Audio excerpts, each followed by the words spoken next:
नमस्कार साथियों, स्वागत है आपका हमारे चैनल पर। आज के इस वीडियो में हम बात करने वाले हैं एक नई लेटेस्ट अपडेट्स के बारे में। जैसे कि आप देख सकते हैं कि शिक्षा निदेशालय ने भेजा संशोधित प्रस्ताव, जल्द जारी होगा शासनादेश। जूनियर एडिट भर्ती में अब स्कूल लेवल पर लागू होगा आरक्षण। तो अगर इस पर बात करें तो सहायता प्राप्त जूनियर हाई स्कूल्स के 1504 असिस्टेंट टीचर और 390 हेड मास्टर के पोस्ट पर स्कूल लेवल पर रिजर्वेशन लागू किया जाएगा। पहले डिस्ट्रिक्ट लेवल पर रिजर्वेशन का प्रस्ताव भेजा गया था, लेकिन विधिक राय लेने के बाद टीजीटी और पीजीटी भर्ती की तरह स्कूल लेवल पर ही आरक्षण लागू करने का फैसला हुआ है। बेसिक एजुकेशन डिपार्टमेंट ने शासन को संशोधित प्रस्ताव भेज दिया है और शासनादेश जल्द जारी होने की उम्मीद है। स्कूल को एक यूनिट मानकर आरक्षण लागू होगा। अगर किसी स्कूल्स में 5 पोस्ट हैं तो 3 पोस्ट अनरिजर्व्ड रहेंगी और एक पोस्ट ओबीसी एंड एससी के लिए रिजर्व होगी। फॉर एग्जाम्पल, अगर किसी स्कूल में 5 पोस्ट हैं और 3 पोस्ट अनारक्षित टीचर्स के लिए होंगी और बची हुई जो 2 पोस्ट होंगी उस पर एक ओबीसी होगा और एक एससी कैंडिडेट उस पर रखा जाएगा। हेड मास्टर की पोस्ट पर आरक्षण लागू नहीं किया जाएगा। सभी अभ्यर्थियों से स्टेट लेवल पर एप्लीकेशन लिए जाएंगे और उसके बाद ही डिस्ट्रिक्ट को लिस्ट भेजकर भर्ती प्रोसेस पूरी करी जाएगी। इसका रिटन एग्जाम 17 अक्टूबर 2021 को हुआ था। हाई कोर्ट के हस्तक्षेप के बाद रिजल्ट 15 नवंबर 2021 को डिक्लेयर हुआ था।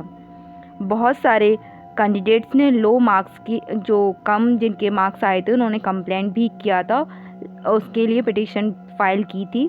हाई कोर्ट के ऑर्डर पर एक जो कमेटी बनाकर ऑब्जेक्शन की जांच हुई और 132 कंप्लेंट्स वैलिड निकली, जिसमें से 132 जो कंप्लेंट्स थी वो वैलिड निकली थी। रिवैल्यूएशन के बाद में 6 सितंबर 2022 को रिवाइज्ड रिजल्ट डिक्लेयर हुआ था फिर से। और इसमें असिस्टेंट टीचर भर्ती एग्ज़ाम में 2,71,000 के समथिंग कैंडिडेट्स थे, उसमें से 42,066 सफल रहे। हेडमास्टर भर्ती पे 14,931 में 1,544 कैंडिडेट सफल रहे। हाई कोर्ट ने 15 फरवरी 2024 को सभी पिटीशन डिसमिस करते हुए भर्ती प्रोसेस पूरी करने के ऑर्डर भी दिया था। अब अगली अपडेट के बारे में बात करते हैं, एलटी ग्रेड टीचर वैकेंसी के बारे में। लोक सेवा आयोग ने अध्याचन में विसंगति पर जवाब मांगा। राजकीय माध्यमिक विद्यालयों में सहायक अध्यापक एलटी ग्रेड भर्ती के अध्याचन में विसंगति को लेकर उत्तर प्रदेश लोक सेवा आयोग ने माध्यमिक शिक्षा विभाग के अफसरों से जवाब मांगा है। माध्यमिक शिक्षा विभाग की ओर से 7,385, जिसमें 2,525 महिलाएं तथा 4,860 पुरुष हैं, पदों की सूचना आयोग को भेजी गई है। हालांकि अध्याचन में कुछ विसंगतियां हैं और उसके स्पष्टीकरण के बाद ही विज्ञापन जारी किया जाएगा। 7 साल पहले 2018 में जब 10,768 पदों पर एलटी ग्रेड भर्ती आई थी, तब लिखित परीक्षा के आधार पर चयन किया गया था। इस बार लोक सेवा आयोग ने चयन प्रक्रिया में बदलाव किया है। अब परीक्षा मुख्य तथा प्रारंभिक परीक्षा के आधार पर ली जाएगी। आरक्षण का सब्जेक्ट वाइज डिटर्मिनेशन बाकी है, जो रिक्रूटमेंट प्रोसेस स्टार्ट होने के लिए ज़रूरी है। माध्यमिक शिक्षा विभाग में भी बदलाव आया है। एलटी ग्रेड और लेक्चरर पोस्ट के लिए जो एलिजिबिलिटी विवाद था उसको दूर करने के लिए क्लियर गाइडलाइंस दी गई हैं, जिसमें जो शब्द नहीं क्या बोलते हैं, समकक्षता शब्द को हटाकर एलिजिबिलिटी को डिफाइन कर दिया गया है, जो 7,358 कैंडिडेट्स क्वालिफाई। अब बात कर लेते हैं दूसरी अपडेट, जो राज्य अभियंत्रण सेवा प्रारंभिक परीक्षा में 7,358 कैंडिडेट्स क्वालिफाई इन state engineering service prelims exam. UPPSC ने रिजल्ट भी डिक्लेयर कर दिया है। मेन एग्ज़ाम को भी शेड्यूल किया गया है। मेन एग्ज़ाम आपका 28 सितंबर को प्रस्तावित है। उत्तर प्रदेश लोक सेवा आयोग यूपीपीएससी ने स्टेट इंजीनियरिंग सर्विस, जिनमें जनरल स्पेशल सिलेक्शंस की प्री एग्ज़ाम 2024 के रिजल्ट को मंडे को डिक्लेयर कर दिया था। आयोग ने 7,358 कैंडिडेट्स को मेन एग्ज़ाम के लिए क्वालिफाई अनाउंस किया है। रिजल्ट कमीशन की ऑफिशियल वेबसाइट पर उपलब्ध कराया जाएगा। यूपीपीएससी के कैलेंडर के अकॉर्डिंग मेंस एग्ज़ाम 28 सितंबर को होगा। सहायक अभियंता के 609 पद मतलब 609 असिस्टेंट इंजीनियर पोस्ट के लिए हैं और प्री एग्ज़ाम 20 अप्रैल को प्रयागराज, बरेली, गोरखपुर, कानपुर नगर और लखनऊ, मेरठ और वाराणसी के 173 सेंटर्स पर ऑर्गेनाइज हुई थी। एग्ज़ाम्स के लिए 78,798 कैंडिडेट ने रजिस्ट्रेशन किया था, जिसमें से 31,639 कैंडिडेट एग्ज़ाम में शामिल हुए। आयोग के सचिव अशोक कुमार के अनुसार मेंस एग्ज़ाम का शेड्यूल और ऑनलाइन एप्लीकेशन की डिटेल बाद में इशू करी जाएंगी। प्रीलिम्स के मार्क्स और cut off details final result के बाद वेबसाइट पर अपलोड की जाएंगी। कमीशन ने कहा है कि आरटीआई एक्ट के तहत इस मैटर पर कोई एप्लीकेशन एक्सेप्ट नहीं की जाएगी। रिजल्ट हाईकोर्ट के फाइनल डिसीजन के सब्जेक्ट में होगा, जो स्पेशल अपील पर डिपेंड करता है। मतलब सचिव के मुताबिक इस संबंध में सूचना का अधिकार अधिनियम संबंधी कोई भी प्रार्थना पत्र स्वीकार नहीं किया जाएगा।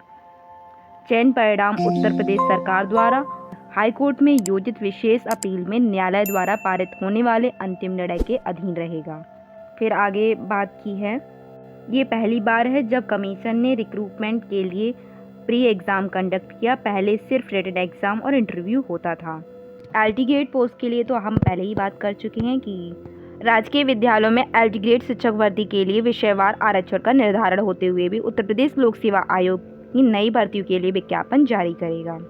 आप इसे खुद रीड कर सकते हैं। इसमें जो भी लिखा हुआ है वो पहले भी हम आपसे बात कर चुके हैं उस बारे में। अगर आपको पढ़ना हो तो आप इसे पढ़ सकते हैं। बस ये है कि नई भर्ती में समकक्ष अर्हता को लेकर नहीं होगा विवाद। राजकीय विद्यालयों में एंटीग्रेड व प्रवक्ता भर्ती में जो समकक्ष अर्हता को लेकर अब कोई विवाद नहीं होगा। एंटीग्रेड शिक्षक की पिछली भर्तियों में समकक्ष अर्हता के विवाद के कारण कोर्ट में कई मामले चले गए। समकक्ष अर्हता के कारण ही कोर्ट में कई मामले चले गए, जिसकी भर्तियां काफ़ी अरसे तक फंसी रहीं। अर्हता को लेकर अब पूरी तरीके से स्पष्टता दे दी गई है। नियमावली में समकक्ष शब्द को ही हटा दिया गया है, इसलिए अर्हता स्पष्ट कर दी गई है।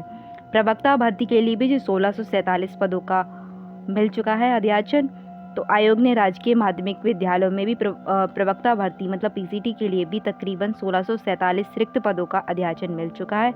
इसमें से पुरुष वर्ग के लिए 817 तथा महिला वर्ग के लिए 830 पद शामिल हैं।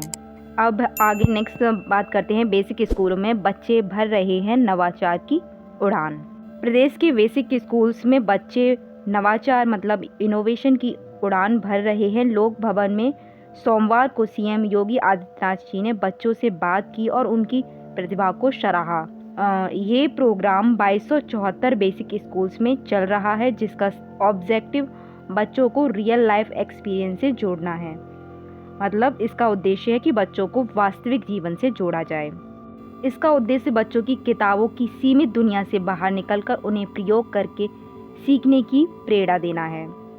मतलब बच्चों की जो किताबी दुनिया है जिसमें सीमित हो चुके हैं, से बाहर निकालकर मतलब प्रैक्टिकल लर्निंग की ओर भी उन्हें ले जाना है। बच्चे अब खुद प्रोजेक्ट बना रहे हैं, मॉडल तैयार कर रहे हैं, सामाजिक समस्याओं के समाधान भी ढूंढ रहे हैं।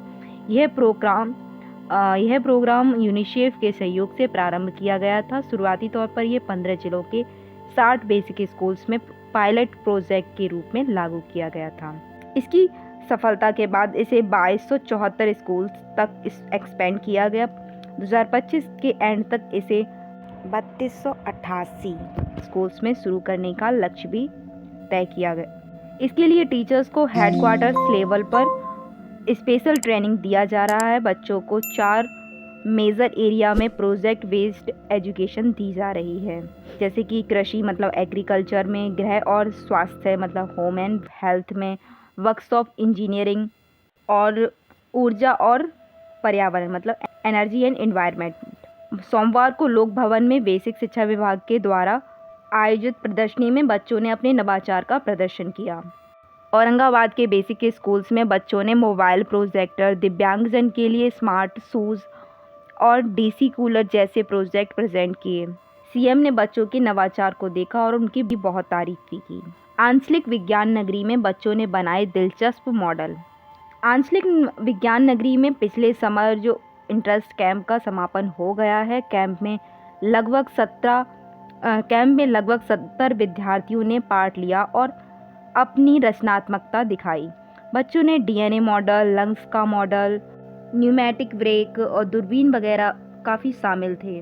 विद्यार्थियों और उनके अभिभावकों का प्रोजेक्ट कोऑर्डिनेटर स्वरूप मंडल के अनुसार इस कैंप का मेन ऑब्जेक्टिव विद्यार्थियों को एक प्लेटफॉर्म देना था जिसमें उनकी प्रतिभा को निखारा जा सके। बच्चों को नए तरीके से साइंस के प्रोजेक्ट्स बनाए और साइंटिफिक प्रिंसिपल समझाने का मौका मिलता है।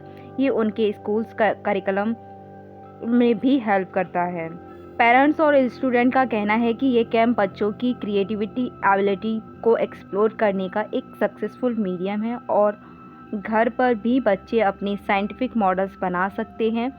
विद्यार्थियों और उनके अभिभावकों का कहना है कि आंचलिक विज्ञान नगरी में आयोजित होने वाला शिविर छात्र और छात्राओं को अपनी क्रिएटिविटी की एबिलिटी दिखाने के लिए बहुत सक्सेसफुल मीडियम रहेगा। साथ ही उनके स्कूल पाठ्यक्रम के लिए काफ़ी सहायक भी होगा।